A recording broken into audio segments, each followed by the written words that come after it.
Hello, Alan Patching back again to address the topic of stress in relation to IVF outcomes. And I'll start off by repeating to you or quoting to you some of the facts and figures from a study done in Great Britain in 2014. And it looked at stress-related illness in the workplace. And for the period considered, something like 428,000 occasions of stress-related illness occurred, and something like 59.1% of those were in relation to problems suffered by women between the age of 35 and 44 years old, which is precisely the age group that a lot of women are starting to undertake IVF. Now, at this time, it's probably reasonable to say that most of the research that I studied in my literature review showed a correlation between stress and poor, that is high stress, and poor outcomes from IVF. But hardly any said anything about a direct causal effect. In other words, that stress causes IVF failure. Hold that thought for just a minute.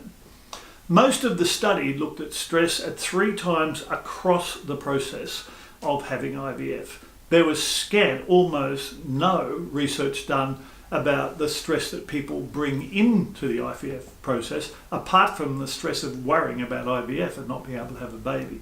So they didn't look at background stress from life experience all that much. They didn't look at relationship or stress at home, the sort of things that come from everyday life and are brought into the process.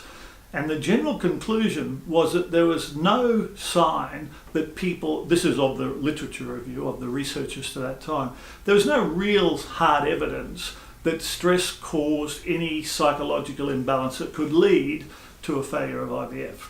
However, when they said that people were well adjusted psychologically, which is the term the researchers used, that didn't necessarily mean that they did not have a level of stress that would still allow them to be rated as psychologically well adjusted, but would be high enough to affect their IVF outcomes.